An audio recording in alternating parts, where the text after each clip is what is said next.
Hello everyone.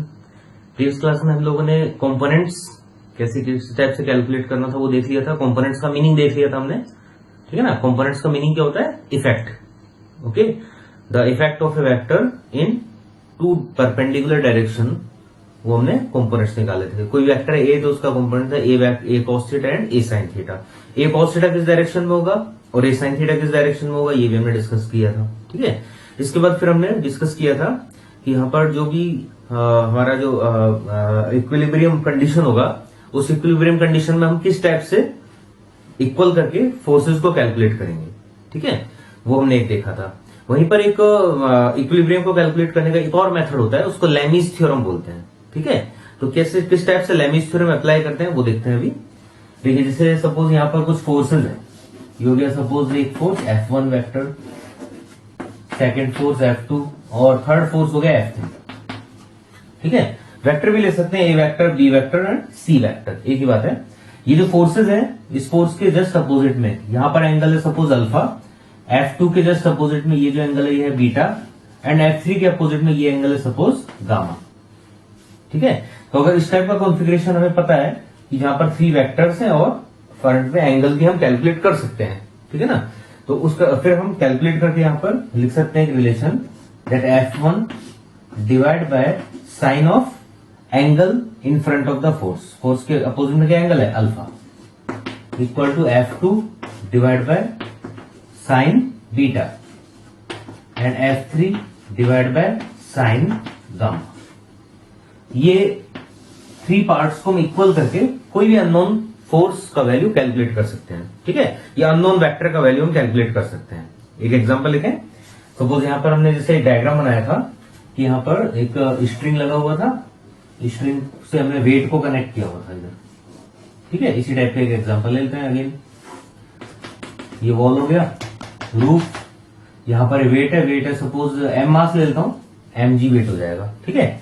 यहां पर angle ले लेते हैं कुछ, ये जो एंगल है इस एंगल को मैं बोल देता हूं ये एंगल है सपोज 30 डिग्री, ठीक है। और टेंशन था इधर था T2, और ये जो टेंशन था इसका सिंबल हमने लिया है सपोज T1, और डाउनवर्ड जो वेट है वो वेट इस पॉइंट को जाएगा डाउनवर्ड mg, ठीक है। तो हमें क्या करना है, T1 और T2 कैलकुलेट करना है, T1 एंड T2। तो प्रीवियस क्लास में हम लोगों ने देखा था मेथड कंपोनेंट के थ्रू। कंपोनेंट कैसे निकाला था हमने, T1 cos 30 mg को बैलेंस कर रहा है because this point is not accelerating. अगर एक्सेलरेशन नहीं हो रहा है इसका मतलब upward force equal to downward force, y axis के अलोंग फोर्सेस का वेक्टर सम 0 हो जाएगा, ठीक है। एंड सिमिलरली ये था कॉस कंपोनेंट, तो इधर आएगा साइन कंपोनेंट। साइन कंपोनेंट किसके इक्वल होगा, T2 के इक्वल होगा। इस टाइप से हमने प्रीवियस क्लास में कैलकुलेशन किया था, है ना। इसी क्वेश्चन को अब हम लैमीज थ्योरम से सॉल्व करते हैं, ठीक है। तो कैसे करेंगे हम सॉल्व लैमीज थ्योरम से, देखो यहां पर इस पॉइंट को हम देखते हैं, तो ये पॉइंट हो गया, ठीक है। यहां पर फोर्स T2 है, T2 के अपोजिट में क्या एंगल है वो हमें निकालना है, mg के अपोजिट में टोटल एंगल कितना है वो हमें निकालना है। तो ये एंगल्स का कैलकुलेशन है बस, ठीक है। यहां पर मैं mg ड्रॉ कर लेता हूं, ये mg हो गया, ये है T1 और इधर है T2। अब एंगल्स देखते हैं हम, देखो ये एंगल है 30 डिग्री, ये एंगल है 90, तो टोटल एंगल कितना हो गया, 30 प्लस 90 करेंगे तो ये कंप्लीट कितना हो गया 120 डिग्री, क्लियर है इतना।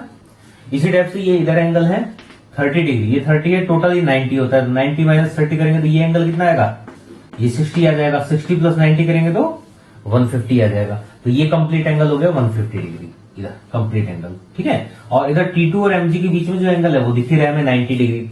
तो हमें T1, T2 और mg के अपोजिट में जो भी एंगल्स है वो इजिली हमने कैलकुलेट कर लिया, ठीक है। अब यहाँ थ्योरम में पुट कर देते हैं, जैसे मैं F1 इसको बोल देता हूँ mg को, mg divide by sine opposite में टोटल एंगल साइन 120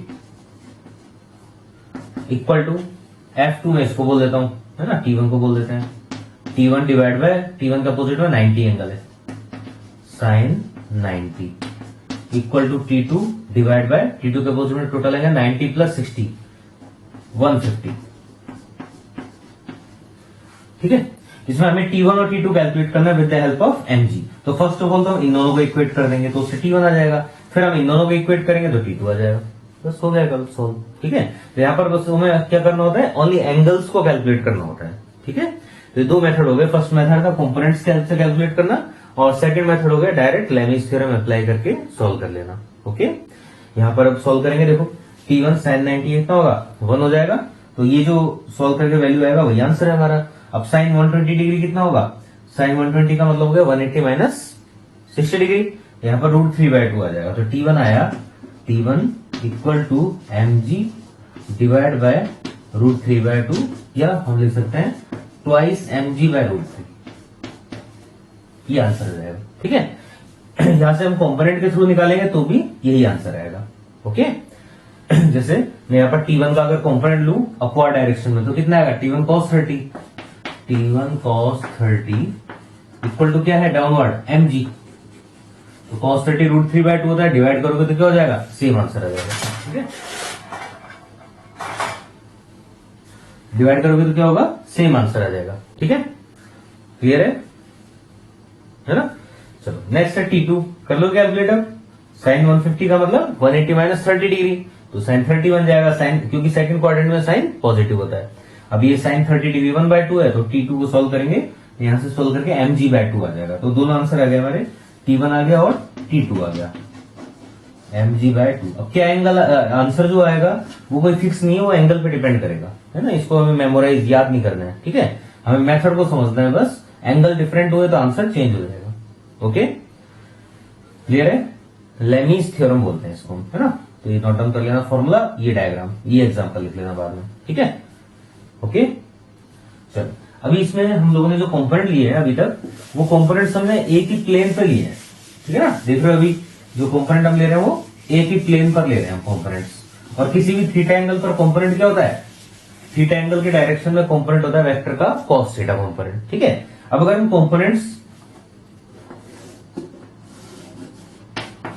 स्पेस में लें, मतलब 3 डायमेंशन में लें, x y and z axis, किसी वेक्टर का हम 3 एक्सिस पर अगर कंपोनेंट्स लें तो क्या होगा, ये ओरिजिन हो गया।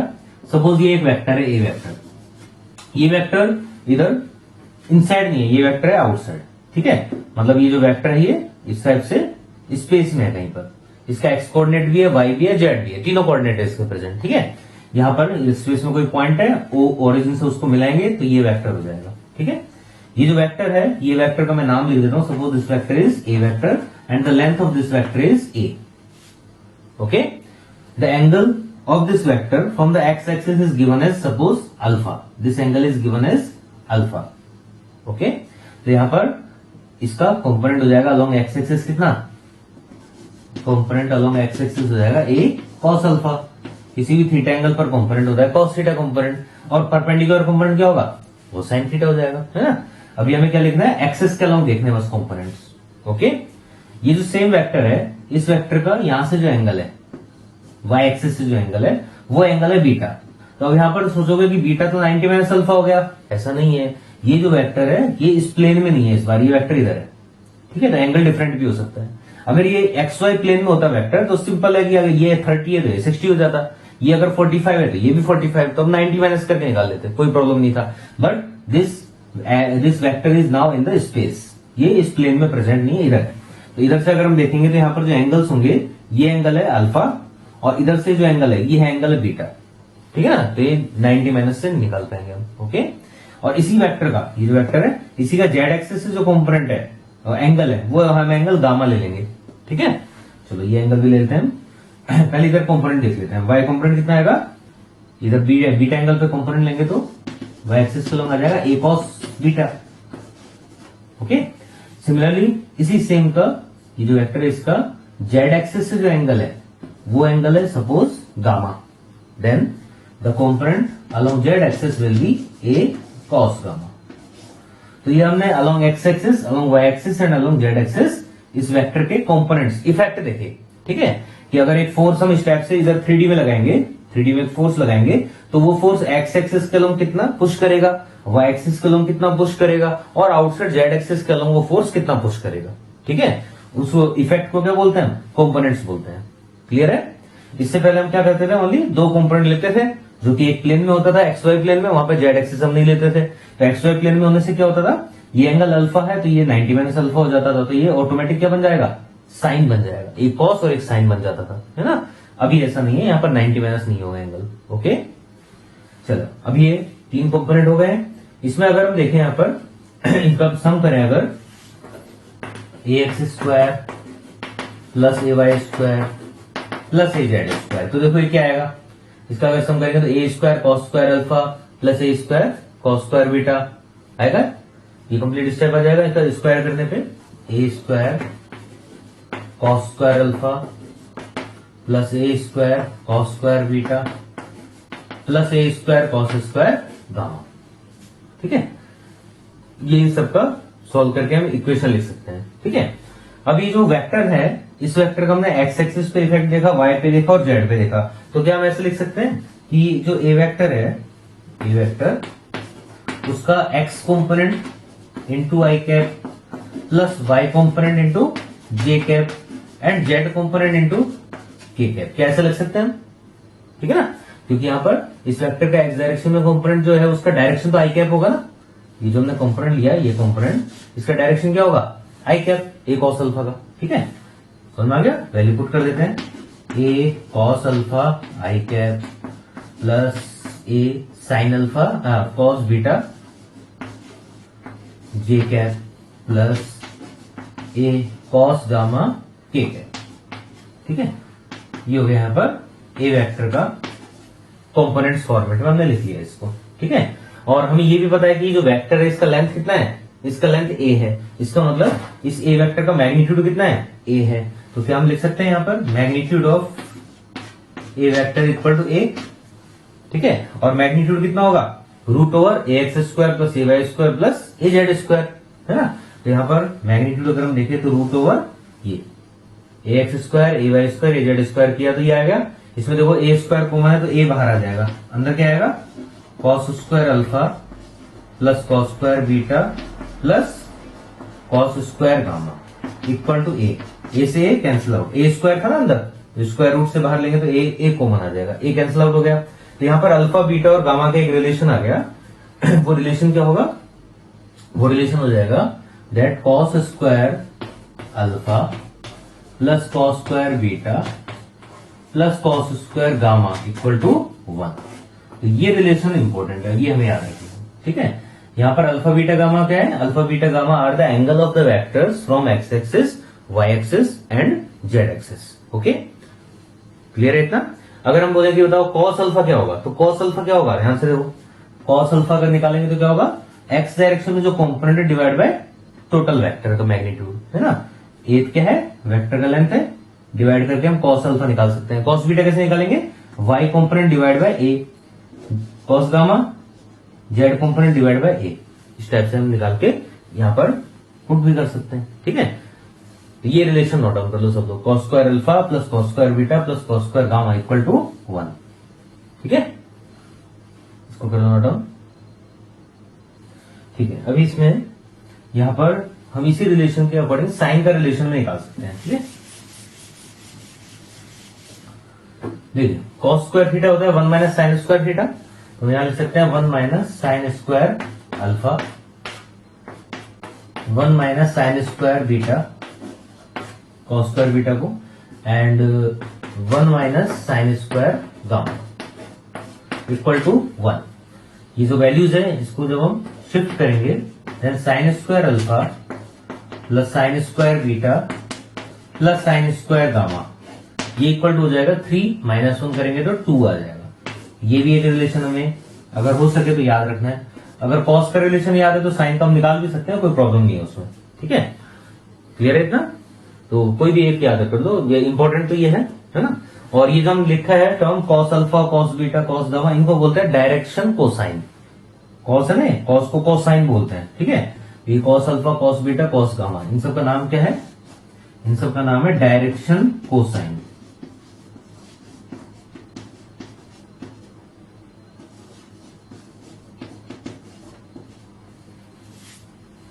ठीक है, तो ये डायरेक्शन कोसाइन हमें याद रखना।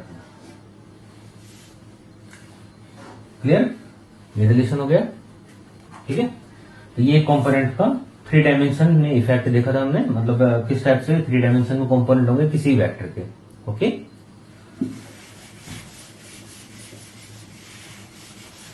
इसके बाद फिर नेक्स्ट आता है इसमें पार्ट वेक्टर सबट्रैक्शन।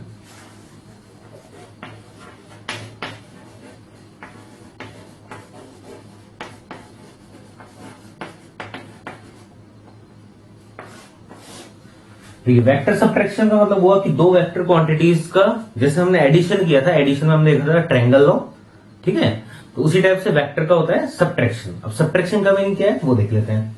देखिए जैसे हमने लिखा कि यहां पर ए वेक्टर है, ये ए वेक्टर, इसका लेंथ है ए। नेक्स्ट हो गया बी वेक्टर, ठीक है, इन दोनों के बीच में एंगल है थीटा। तो यहां पर अगर हम देखें रिजल्टेंट कहां होगा, तो रिजल्टेंट ए वेक्टर और बी वेक्टर के बीच में कहीं पर भी हो सकता है। अगर दोनों का लेंथ सेम होता तो मिडिल में हो जाएगा, लेंथ अलग अलग हुआ तो जो बड़ा वेक्टर है उसके पास होगा, है ना। सपोज मैं ए वेक्टर को थोड़ा बड़ा ले लेता हूं तो इस तरफ हो जाएगा। ये जो रिजल्टेंट वेक्टर हम लिखते हैं, इसको जो फॉर्मूला है वो क्या होता है, a vector plus B vector, मतलब ए वेक्टर और positive a vector and positive b vector का रिजल्टेंट, ठीक है। और इसका अगर हमें लेंथ निकालना है, ये लेंथ कितना होगा, तो उसके लिए हमने फॉर्मूला लिखा था that r equal to root over a square plus b square plus twice a b cos theta. ये हो गया लेंथ, ये जो वेक्टर है इस वेक्टर का लेंथ आर हो गया, ठीक है। ये हम ऑलरेडी देख चुके हैं।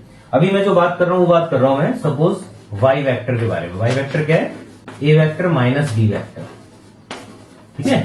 ये तो हो गया रिजल्टेंट, एडिशन करके निकाला था। अब हमें क्या करना है, माइनस बी वेक्टर। तो देखो यहाँ पर क्या होता है कि माइनस के सब्ट्रैक्शन का कोई रूल नहीं होता, रूल जो है वो ओनली वेक्टर एडिशन का होता है। तो सब्ट्रैक्शन कैसे करते हैं हम, वो एडिशन के हेल्प से करते हैं। उसका बेसिक कॉन्सेप्ट ये है कि किसी भी वेक्टर का अगर हम आगे माइनस साइन लगा देते हैं तो उसका मतलब है उसका डायरेक्शन इन्वर्ट हो गया, ठीक है। जैसे मैं बोलता हूं ए वेक्टर है 2 आई कैप, तो माइनस ए वेक्टर क्या होगा, 2 इंटू माइनस आई कैप हो जाएगा। मतलब ये अगर आई कैप डायरेक्शन पहले था तो माइनस साइन लगाने का मतलब क्या हुआ, अब डायरेक्शन माइनस आई कैप हो गया। तो इन्वर्ट डायरेक्शन को रिप्रेजेंट करने के लिए माइनस साइन लगाते हैं, ठीक है। तो यहां पर जो हम लिख रहे हैं ये माइनस बी वेक्टर, क्या मैं इसको ऐसे लिख सकता हूं, A vector and minus B vector, इन दोनों का रिजल्टेंट लेना। पहले प्लस बी वेक्टर था, मान लो प्लस बी वेक्टर का डायरेक्शन था नॉर्थ, तो माइनस बी वेक्टर का डायरेक्शन क्या हो जाएगा, साउथ हो जाएगा। लेना हमें क्या करना है, यहां पर हमें रिजल्टेंट ही कैलकुलेट करना है, ठीक है, करना हमें रिजल्टेंट ही कैलकुलेट। बस यहां पर क्या करेंगे, बी वेक्टर का डायरेक्शन को इन्वर्ट कर देंगे हम, ठीक है। तो समझ में आ गया, बस ये डिफरेंस है ना। तो जैसे मैं अभी इसी डायग्राम में मुझे निकालना है a vector minus B vector, तो मैं कैसे निकालूंगा, देखो ध्यान से, इसमें ए वेक्टर तो है पॉजिटिव, तो ए वेक्टर को तो हम एज इट इज रखेंगे, कोई प्रॉब्लम नहीं है इसमें, है ना। बी वेक्टर को हमें इन्वर्ट करना है, तो अगर बी वेक्टर इधर है तो माइनस बी वेक्टर कहां होगा, ऑब्वियस बात है minus B vector back side होगा, तो ये हो गया माइनस बी वेक्टर, ठीक है। ये था ए वेक्टर, ये पॉजिटिव है, बी वेक्टर को हमें इन्वर्ट करना है, तो बी वेक्टर का लेंथ बी था, इसका डायरेक्शन हमने इन्वर्ट कर दिया, माइनस बी वेक्टर है, तो माइनस बी वेक्टर का लेंथ कितना होगा, लेंथ तो सेम ही रहेगा, मैग्नीट्यूड थोड़ा ना चेंज होता है, चेंज क्या होता है, ओनली डायरेक्शन चेंज होता है माइनस साइन लगाने से, ठीक है ना। समझ में आ रहा है, ये सब एग्जांपल हमने पहले भी देखे थे। जैसे एक कार है वो साउथ में जा रहा है ना, अब हमने बोला कार का वेलोसिटी है 10 मीटर पर सेकंड साउथ, साथ में हमने माइनस साइन भी लगा दिया, कार का वेलोसिटी है 10 मीटर पर सेकंड माइनस साउथ, तो माइनस साउथ का मतलब नॉर्थ होता है, लेकिन स्पीड तो 10 मीटर पर सेकंड ही रहेगा, ठीक है। स्पीड तो एक पॉजिटिव क्वांटिटी है ना, डिस्टेंस स्पीड ये सब पॉजिटिव क्वांटिटी है, मैग्नीट्यूड कभी भी नेगेटिव होता ही नहीं है ना, तो मैग्नीट्यूड वाला पार्ट सेम रहेगा बी, ठीक है। अब देखो ए वेक्टर है इधर, ये ए वेक्टर हो गया और ये हो गया माइनस बी वेक्टर, इन दोनों का क्या करना है, हमें प्लस लेना है, मतलब रिजल्टेंट लेना है। रिजल्टेंट कहां आता है, दोनों वेक्टर्स के हमेशा बीच में कहीं पर आता है, ठीक है। तो देखो ये एंगल अगर थीटा था, तो अभी ये टोटल एंगल कितना हो गया, पहले अगर एंगल थीटा था, यहां पर ये एंगल थीटा था, इसको जस्ट इन्वर्ट किया ना तो टोटल 180 है, थीटा को माइनस कर देंगे तो ये जो एंगल है, ये एंगल क्या आएगा, ये आ जाएगा 180 माइनस थीटा, तो एंगल चेंज हो जाता है, कितना हो जाता है एंगल हो जाता है 180 माइनस थीटा, ठीक है। अब देखते हैं रिजल्टेंट। रिजल्टेंट ऑब्वियस बात है, जैसे यहां पर ए और बी के बीच में था, उसी टाइप से अब ए और माइनस बी वेक्टर के बीच में होगा ये, ठीक है। तो यहां पर आ जाएगा वाई वेक्टर, ठीक है। तो आर वेक्टर ए और बी के बीच में होगा, ए वेक्टर प्लस बी वेक्टर के बीच में, और वाई वेक्टर ए वेक्टर और माइनस बी वेक्टर के बीच में होगा, ठीक है। ये वाई वेक्टर होगा, क्लियर है। ये तो हो गया डायरेक्शन में डिफरेंस, ठीक है। तो क्वेश्चन आएगा कि इस टाइप से दो वेक्टर दिए हुए हैं, उनके बीच में कोई भी एंगल है, 0 डिग्री नहीं होना चाहिए, कोई भी डिफरेंट एंगल हो सकता है, ठीक है ना। तो अगर कोई भी एंगल गिवन है 30, 60, 45, कोई भी अगर एंगल गिवन है, तो अगर बोलते हैं कि बताओ A vector plus B vector और A vector minus B vector same direction में होंगे या डिफरेंट, डिफरेंट में हो जाएंगे, ठीक है। चलो अभी इसमें यहां पर मैं बोलता हूं कि सपोज दोनों वेक्टर्स के बीच में एंगल है यहां पर 0 डिग्री, थीटा 0 डिग्री लेता हूं, दोनों वेक्टर सेम डायरेक्शन में है, ये ए वेक्टर है और ये बी वेक्टर है, ठीक है। सपोज ए वेक्टर थोड़ा बड़ा है बी वेक्टर के कंपेयर में, ठीक है, दोनों पैरेलल हो गए। अब यहाँ पर अगर मैं रिजल्टेंट निकालूं तो रिजल्टेंट कहाँ आएगा, इधर ही आएगा, ए की डायरेक्शन में, क्योंकि दो वेक्टर अगर पैरेलल है तो आंसर क्या होता है, रिजल्टेंट का मैग्नीट्यूड होता है ए प्लस बी, डायरेक्शन सेम रहेगा रिजल्टेंट का, इसी तरफ होगा, ठीक है। अब ए माइनस बी निकालूंगा तो क्या होगा, अगर मैं ए माइनस बी निकालूं, ए वेक्टर बड़ा है तो बड़े में से छोटे को बी वेक्टर को जब माइनस करेंगे तो आंसर तो अभी भी इधर ही आएगा, ये हो गया ए वेक्टर और ये हो गया माइनस बी वेक्टर, ठीक है। ए वेक्टर का लेंथ है ए, माइनस बी वेक्टर का लेंथ है बी, एंगल 180, एंगल 180 होता है तो सब्ट्रैक्शन हो जाता है, तो इस बार आंसर आएगा ए माइनस बी। अब ए माइनस बी में अगर ए बड़ा है तो इस बार भी आंसर क्या आया, सेम डायरेक्शन में, तो बताओ क्या ए प्लस बी और ए माइनस बी दोनों सेम डायरेक्शन में हो सकते हैं, हो सकते हैं, इस कंडीशन में हो सकते हैं इफ थीटा इज 0 डिग्री, है ना।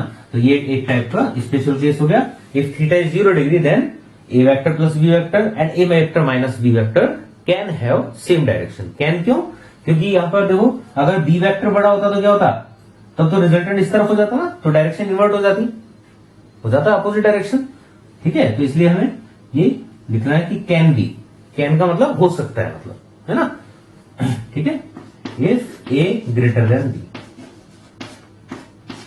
तो ये एक स्पेशल केस यहां पर हम नोट डाउन कर लेंगे कि इस कंडीशन में y वेक्टर और r वेक्टर दोनों एक ही डायरेक्शन में होंगे, ठीक है।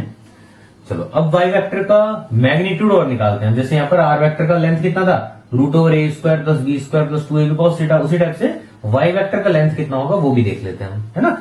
करें चेक, देखो एंगल देखो पहले y वेक्टर के लिए अगर एंगल देखें a और b के बीच में कितना है उससे हमें अंदाजा हो जाएगा,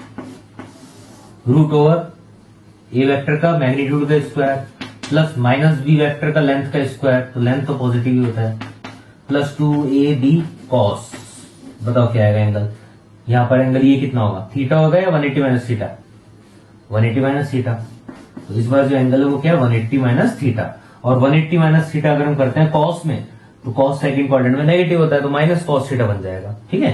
तो ये माइनस साइन इधर आ जाएगा, तो फॉर्मूला आया हमारा फाइनल फॉर्मूला जो हमें याद रखना है, a² plus b² minus 2ab cos theta.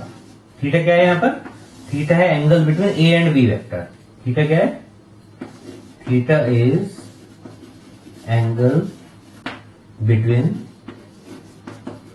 a vector and b vector. बताओ थीटा क्या a और माइनस b के बीच का एंगल है क्या, नहीं, थीटा क्या है a और b के बीच का एंगल है, ठीक है। तो ये हमें फॉर्मूला याद रखना है, अगर रिजल्टेंट हमें निकालना है a vector plus B vector का निकालना है लेंथ तो होगा यहाँ पर ये फॉर्मूला, और अगर हमें ए माइनस बी का निकालना है तो फॉर्मूला ये हो जाएगा, ठीक है। इसको कुछ स्टूडेंट इस टाइप से भी मेमोराइज कर लेते हैं कि यहाँ पर बी का जगह माइनस बी रख दो, बस यहाँ रखोगे माइनस बी तो स्क्वायर हो जाएगा, इधर माइनस बी रखोगे तो माइनस साइन आ जाएगा। मेमोराइज करना है कैसे भी करो, लेकिन लॉजिक याद रखना है कि ये एंगल 180 माइनस थीटा होने से है, ठीक है, समझ आ गया। तो ये इसको हम वेक्टर सब्ट्रैक्शन बोल देते हैं, ठीक है ना। तो वेक्टर एडिशन और वेक्टर सब्ट्रैक्शन दोनों में बस फॉर्मूले में थोड़ा सा डिफरेंस है, ठीक है, क्लियर है। चलो अभी इसमें एक क्वेश्चन ले लेते हैं।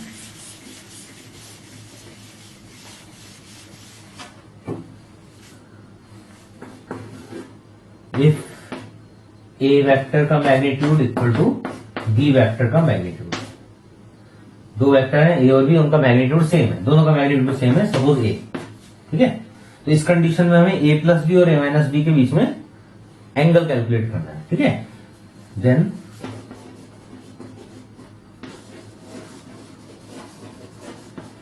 Calculate the angle between A plus B and A minus B,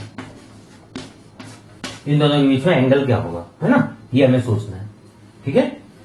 चलिए पहले ए वेक्टर और बी वेक्टर हम कोई भी बना लेते हैं। यहां पर सपोज ये हो गया ए वेक्टर, ये हो गया बी वेक्टर, ठीक है। इन दोनों के बीच में एंगल ले लेता हूं मैं थीटा, ये एंगल है थीटा। ए वेक्टर और बी वेक्टर दोनों का लेंथ सेम है तो रिजल्टेंट कहां पे होगा, एकदम मिडिल में हो जाएगा। अगर एकदम मिडिल में होगा तो इसका मतलब यहां पर जो एंगल बनेगा, रिजल्टेंट एकदम मिडिल में होगा तो ये जो एंगल है कितना हो जाएगा, θ/2, और ये एंगल भी कितना होगा θ/2, हाफ हाफ हो जाएंगे। जब दो वेक्टर सेम लेंथ के होते हैं तो रिजल्टेंट जस्ट मिडिल में होता है। ठीक है, क्लियर है इतना? एंगल सेम हो गए θ/2 θ/2। अभी नेक्स्ट फिर क्या है, a माइनस बी। तो a तो इधर है, b को हमें नेगेटिव करना है, तो ये पॉजिटिव b है तो माइनस b कहां होगा, ऑब्वियस बात है माइनस बी वेक्टर इसके जस्ट अपोजिट में नीचे हो जाएगा, ये हो गया minus B vector. Length minus B vector का भी वही है b, और a और b दोनों सेम है, a ये a है तो ये भी a है। ठीक है, अब यहां पर अगर हम देखें तो रिजल्टेंट कहां होगा, a वेक्टर और माइनस बी वेक्टर के बीच में कहीं पर रिजल्टेंट हो जाएगा। ये आ गया इस बार रिजल्टेंट। ठीक है, अब सोचो ये एंगल कितना था, ध्यान से सोचो, अभी कैलकुलेट किया था हमने 180 माइनस थीटा था, तो ये अगर 180 माइनस थीटा है, रिजल्टेंट तो जस्ट मिडिल में होगा क्योंकि लेंथ तो सेम है दोनों वेक्टर का, है ना। तो यहाँ पर 180 माइनस थीटा का हाफ करेंगे तो क्या आएगा, 180 माइनस थीटा का हाफ करेंगे तो आएगा 90 माइनस θ/2। ठीक है, तो इसका मतलब ये एंगल जो 90 माइनस θ/2, इसको मैं एक शॉर्ट में सिंबल लिख लेता हूं, सपोज अल्फा। ये एंगल हो गया अल्फा और ये एंगल भी हो गया अल्फा। ठीक है, तो अब ये रिजल्टेंट क्या था, ए वेक्टर प्लस बी वेक्टर का लेंथ था, या मैं डायरेक्ट वेक्टर ही लिख देता हूं। ये रिजल्टेंट क्या था, ए प्लस बी, और ये जो रिजल्टेंट है ये क्या है, ये ए माइनस बी। दोनों रिजल्टेंट आ गए। अब क्वेश्चन क्या है, इन दोनों के बीच में एंगल कितना होगा, तो देख लो एंगल सिंपल, आर वेक्टर और वाई वेक्टर के बीच में एंगल देखना है। क्या क्या एंगल है, अल्फा प्लस θ/2, ये एंगल है। अल्फा ये है प्लस θ/2 और कर दो, तो अल्फा ये है, इसमें प्लस θ/2 और करोगे तो ये कैंसिल आउट हो जाएगा, तो आंसर क्या आएगा 90 डिग्री। क्लियर, तो इसका मतलब यहां पर अगर दोनों वेक्टर का मैग्नीट्यूड सेम हो देन ए प्लस बी और ए माइनस बी के बीच में एंगल कितना होगा, दोनों वेक्टर के बीच में एंगल कितना होगा, दोनों वेक्टर के बीच में एंगल हो जाएगा 90 डिग्री। ठीक है, समझ में आ गया, theta equal to 90 degree. Clear, ठीक है, तो ये न्यूमेरिकल था, समझ में आ गया सबको। इसके बाद फिर नेक्स्ट यहां पर हम देखते हैं एक और question. If a vector and b vector have same length, दोनों का लेंथ सेम, सपोज ए, ठीक है, देन वाई वेक्टर का मैग्नीट्यूड, वाई वेक्टर क्या होता है, वाई वेक्टर होता है a vector minus B vector, तो वाई वेक्टर का लेंथ कितना होगा, वाई वेक्टर का लेंथ निकालो। तो हमें पता है वाई वेक्टर का लेंथ का फॉर्मूला क्या होगा, √a² प्लस b² माइनस क्यों, क्योंकि वेक्टर सब्ट्रैक्शन कर रहे हैं, 2ab cos थीटा, ये होगा फॉर्मूला। ठीक है, तो इसको हमें आंसर तो यही है, बस इसको थोड़ा सा कंडीशन के अकॉर्डिंग इसको और सॉल्व करना है हमें। ठीक है, उससे जो फॉर्मूला आएगा उस फॉर्मूले को हमें डायरेक्ट एक स्पेशल केस याद रखना है। ठीक है, कि अगर दो वेक्टर का लेंथ सेम हो तो रिजल्टेंट जो होगा वो सब्ट्रैक्शन जो होगा उसका लेंथ कितना होगा, है ना। सॉल्व करते हैं, ए और बी दोनों सेम है, सबको ए कर देता हूं, √a² plus a² minus 2a² cos theta. यहां पर a² प्लस a² हो गया 2a², दोनों में कॉमन आ जाएगा, अंदर बचेगा 1 माइनस cos थीटा। अब 1 माइनस cos थीटा का फॉर्मूला होता है 2 sin² θ/2, हाफ एंगल फॉर्मूला बोलते हैं इसको। ये आप लोगों को याद रखना है। ठीक है, ये आपका 10th क्लास में था। 1 माइनस cos थीटा होता है 2 sin² θ/2, इनको हाफ एंगल फॉर्मूला बोलते हैं। ठीक है, यहाँ पर एंगल 120 है तो इधर हो जाएगा 60, यहाँ पर एंगल 90 है तो ये एंगल हो जाएगा 45। ठीक है, चलो इसको हम लिख देते हैं साइन फॉर्मेट में, 2a² इंटू 2 sin² θ/2। अब देखो 2 इंटू 2 स्क्वायर हो गया, तो स्क्वायर रूट से बाहर आ जाएगा 2, a² रूट से बाहर आएगा तो a आ जाएगा, साइन स्क्वायर को बाहर लेंगे तो साइन का 1 पावर बाहर आ जाएगा। तो फाइनल जो हमारा आंसर आया वो आया 2a sin θ/2। ठीक है, तो ये हमें आंसर याद रखना है कि वेक्टर का जो सब्ट्रैक्शन होता है, डायरेक्ट ले देता हूं, a minus b, a vector minus B vector, इनका लेंथ कितना होता है। किस केस में आएगा answer, when both vector have same length a, तो रिजल्टेंट जो आएगा वो होगा 2a sin θ/2। ठीक है, तो अगर हम ये एक्सप्रेशन याद रख लेते हैं तो बहुत क्वेश्चन इससे हम सॉल्व कर सकते हैं। ठीक है, वेक्टर सब्ट्रैक्शन जहां पर भी यूज में आएगा उसको हम इजीली सॉल्व कर पाएंगे इधर। ओके, जैसे 1-2 क्वेश्चन बताया था मैं अभी, है ना, करते हैं सॉल्व। पहले फॉर्मूला लिख लेना, सब लोग नोट डाउन कर लो इसको। 2a sin theta by 2। ठीक है,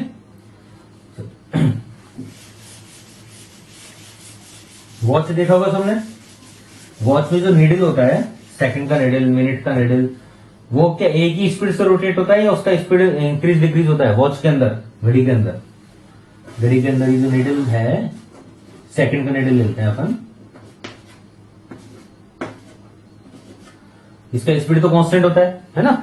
तो अगर यहां पर सेकंड का नीडल रोटेट हो, सपोज सेकंड का जो नीडल है उसका लेंथ है एल, ठीक है, यहां पर इनिशियली वो इस डायरेक्शन में इंडिकेट कर रहा है। ठीक है, जैसे वो थीटा एंगल रोटेट हुआ, सपोज थीटा एंगल रोटेट हुआ, तो इस बार इसका जो इंडिकेशन है वो इस डायरेक्शन में हो गया।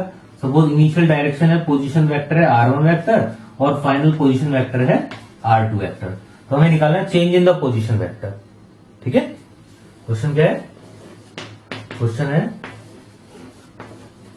Calculate the change in the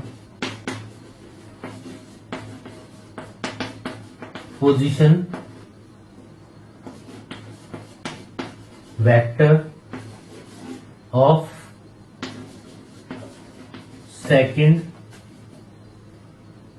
needle भी बोल सकते हैं, आर्म भी बोल सकते हैं, second arm when rotate theta angle, और लेंथ कितना है निडल का? एल। ठीक है, बताओ क्या इन दोनों पोजीशन पे जब निडल ऐसे रोटेट होगा वॉच में, तो क्या लेंथ सेम रहेगा या चेंज हो जाएगा निडल का? तो इस बात सेम ही रहेगा, है ना, लेंथ तो चेंज नहीं होगा। इसका मतलब ये जो दोनों वेक्टर का लेंथ है वो लेंथ कितना है? लेंथ तो सेम है, बस डायरेक्शन अलग है। r1 वेक्टर का डायरेक्शन इधर है, r2 वेक्टर का डायरेक्शन इधर है ना। हमें क्या निकालना है? चेंज निकालना है। बताओ चेंज का मीनिंग क्या होता है? चेंज का ऑलवेज मीनिंग होता है फाइनल माइनस इनिशियल। तो यहाँ पर चेंज का मतलब मैं r2 माइनस r1 लिख देता हूं, है ना, r2 vector minus r1 vector, इसका हमें मैग्नीट्यूड निकालना है। ठीक है ना, तो r2 माइनस r1 को हम क्या बोलेंगे? Change in the position. और इसका लेंथ कितना होगा? Root over r2 square plus r1 square minus 2 r1 r2 cos theta.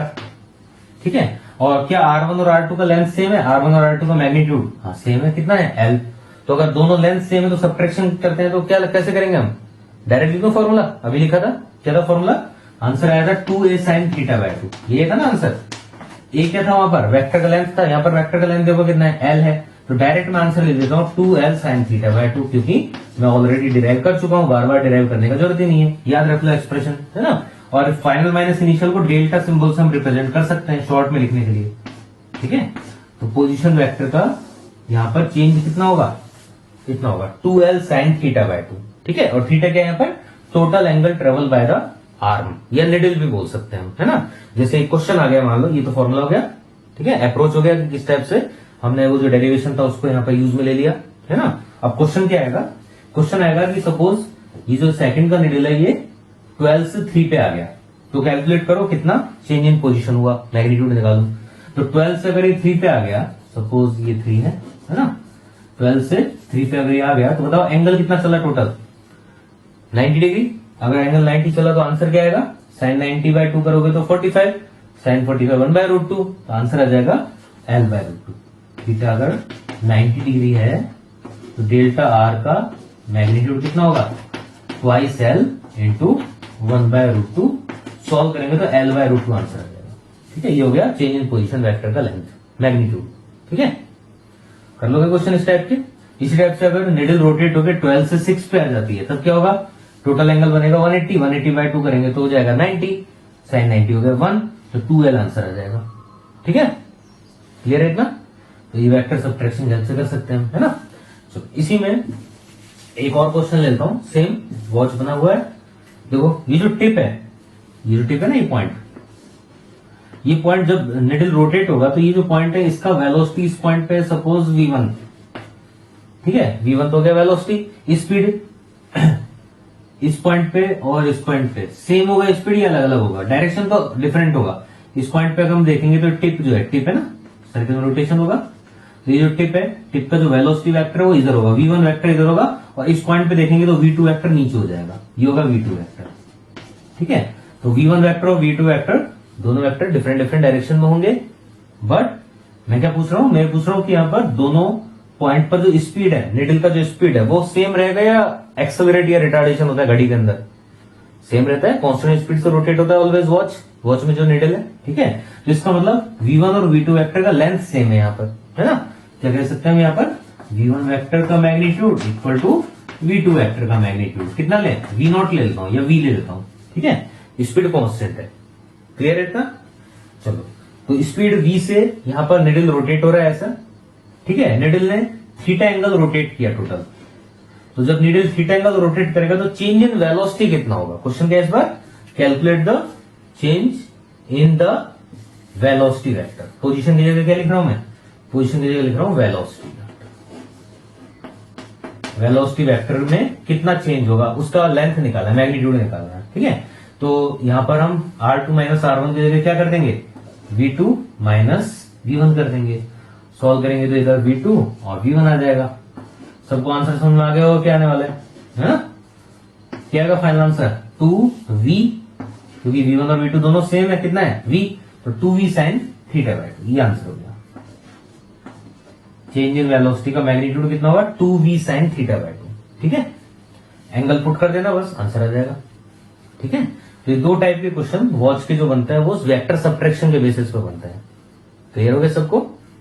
एक और एग्जांपल हम अलग लेते हैं फिर डिफरेंट टाइप का। आप लोगों ने अगर सुना हो तो एक्सेलरेशन जो होता है वो क्या होता है, हम लोगों ने पढ़ा था। एक्सेलरेशन होता है rate of change of velocity, v2 vector minus v1 vector divide by t, ये होता है फॉर्मूला। तो क्या यहां पर भी वेक्टर सब्ट्रैक्शन का यूज होगा? ऑब्वियस बात है ना। इसमें भी हम वेक्टर का सब्ट्रैक्शन अप्लाई करेंगे और बाद में टाइम से डिवाइड कर देंगे, ठीक है। जैसे क्वेश्चन लेते हैं अपन, a car is moving in east. अच्छा, जब भी ईस्ट वेस्ट नॉर्थ साउथ ऐसा कुछ भी बोलते हैं तो ये हमें डायग्राम पता होना चाहिए, ठीक है। और सॉल्व हम वेक्टर से करेंगे, जरूरी नहीं कि डायरेक्शन से सॉल्व करें, हम आई कैप जे कैप लेके ही सॉल्व करेंगे, उससे इजीली सॉल्व हो जाता है, ठीक है। लेकिन फिर भी डायग्राम का हमें अंदाजा होना चाहिए, है ना। ईस्ट डायरेक्शन में एक्स एक्सिस हो जाता है, नॉर्थ डायरेक्शन में वाई एक्सिस हो जाता है, ठीक है। तो क्या है question, A car is moving east with कितना स्पीड ले बोलो, 10 मीटर पर सेकंड ले लो, विद स्पीड 10 मीटर पर सेकंड,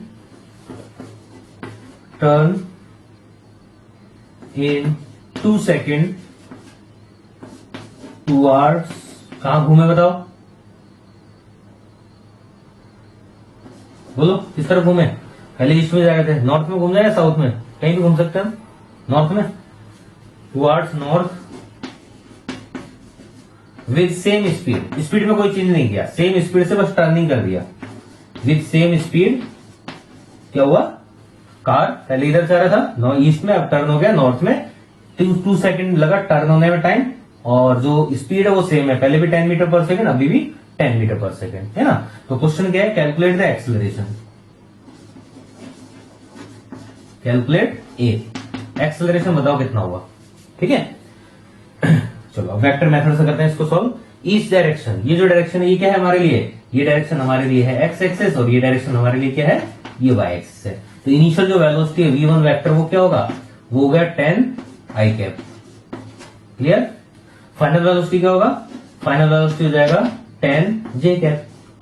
अगर साउथ में मोशन होता तो माइनस जे कैप लिख देते, ठीक है।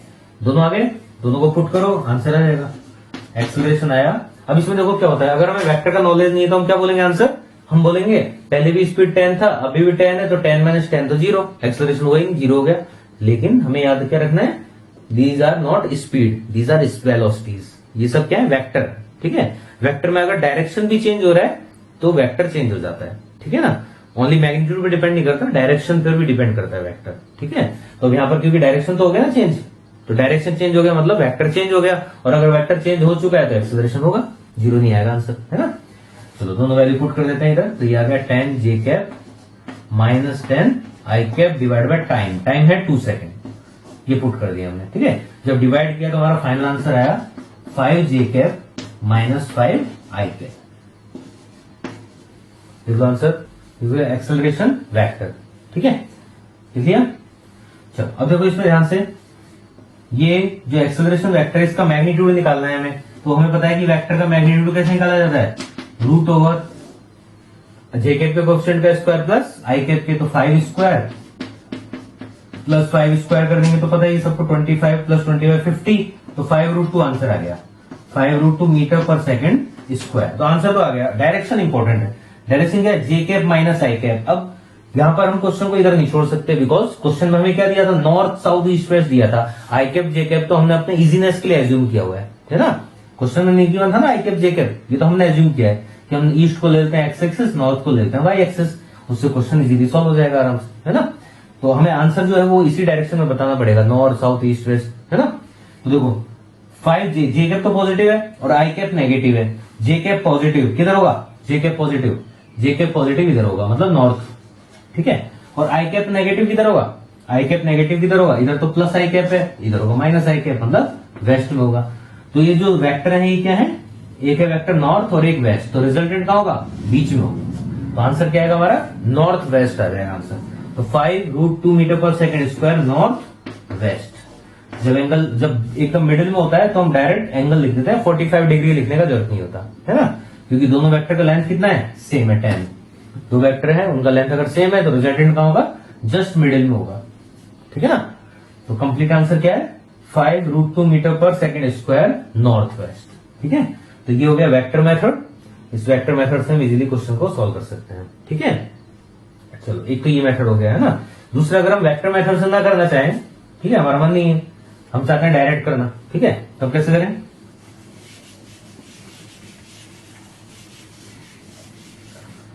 तब क्या होगा, हमें V2 माइनस V1 के बारे में सोचना पड़ेगा पहले। V2 vector minus V1 vector, time से बाद में कर लेंगे डिवाइड, टाइम का कोई प्रॉब्लम नहीं है, ठीक है। तो V2 vector minus V1 vector के बारे में अगर हम देखें ध्यान से, तो यहां पर जो इसका रिजल्टेंट है, मतलब मैग्नीट्यूड है, वो क्या होगा, क्योंकि दोनों ही स्पीड क्या है, सेम है। तो अगर दोनों वेक्टर सेम है तो वेक्टर सबट्रैक्शन कैसे निकालते हैं हम, 2v sin θ/2, तो इस बात इस मेथड से निकालते हैं। तो यहां से सॉल्व करके हमारा आया 2 × 10 sin θ। थीटा कितना है देखो दोनों के बीच में, कैसा दोनों, एक था यहां पर डायरेक्शन ईस्ट और दूसरा था नॉर्थ, तो ईस्ट और नॉर्थ के बीच में एंगल, ठीक है। तो यहां पर देखो V2 वेक्टर जो है, V2 वेक्टर कहां पर था, इधर मैं लिख लेता हूं इसको। फर्स्ट मैं लिखता हूं V1 वेक्टर था 10 ईस्ट, ठीक है, और V2 वेक्टर था हमारा 10 नॉर्थ, ये था। हमें क्या करना है, हमें करना है यहां पर ये सब्ट्रैक्शन करना है, ठीक है ना। तो सब्ट्रैक्शन करेंगे, V2 माइनस V1 करेंगे तो क्या आएगा, नॉर्थ तो पॉजिटिव आएगा, V2 का मतलब 10 नॉर्थ, ये तो पॉजिटिव है, V1 नेगेटिव है, मतलब ये ईस्ट वाला नेगेटिव है, तो ये ईस्ट को नेगेटिव करोगे तो क्या आ जाएगा, वेस्ट आ जाएगा, ठीक है। लेकिन एंगल तो वही बना रहेगा, थीटा यहाँ पर 90 रहेगा ना एंगल, इधर से एंगल देखो इधर से देखो, एंगल तो 90 रहेगा, कैसे भी देख लो, ठीक है। तो ये 90 पुट करोगे तो ये हो गया 45 sin 45 1/√2, तो 2 × 10 × 1/√2। तो सॉल्व करके यहां पर अगर हम देखेंगे तो हमारा आंसर आ गया 10√2। तो मैग्नीट्यूड तो आ गया 10√2 मीटर पर सेकंड स्क्वायर। अब है डायरेक्शन, तो देखो डायरेक्शन क्या है यहाँ पर, V2 वेक्टर है पॉजिटिव, मतलब नॉर्थ, तो ये नॉर्थ हो गया फिक्स, ठीक है। और V1 वेक्टर है, क्या है V1 वेक्टर, नेगेटिव, ईस्ट का नेगेटिव क्या होगा, वेस्ट, ये हो गया। इन दोनों के बीच में आंसर आएगा, तो आंसर कहां पर आएगा, नॉर्थ वेस्ट में आ जाएगा। तो सेकंड मेथड ये हो गया, ठीक है ना। डायरेक्ट वेक्टर को हम इधर लिख के और उससे भी बता सकते हैं, ठीक है। क्लियर है, जैसे मैंने यहां पर लिख दिया, ये V1 वेक्टर, ये V2 वेक्टर, ठीक है, इधर V1 था क्या, ये V1 वेक्टर, ये V2 वेक्टर, तो माइनस V1 किधर होगा, इधर हो जाएगा। तो V2 माइनस V1 के बीच में रिजल्टेंट, तो आंसर आया हमारा north west, north west direction में आंसर आ जाएगा, ठीक है। क्लियर है, ये सेकंड मेथड हो गया, है ना। दोनों में से किसी मेथड से क्वेश्चन सॉल्व कर सकते हैं। अब क्या करना है, हमें टाइम से और डिवाइड करना है, वो नहीं भूलना है लास्ट में, ठीक है। जैसे आंसर आएगा लास्ट में क्या करेंगे, V2 माइनस V1 टाइम से डिवाइड कर दो, टाइम 2 सेकंड है उससे डिवाइड कर देना, ठीक है। कर दो सब लोग। तो ये था वेक्टर सब्ट्रैक्शन और उसके कुछ एप्लीकेशन है जो यूज में आएंगे डिफरेंट चैप्टर्स में, ठीक है। जहां पर भी हमें चेंज निकालना होगा वहां पर हम वेक्टर सब्ट्रैक्शन मेथड को यूज में लेंगे। ठीक है, तो अभी इतना करो पहले, है ना।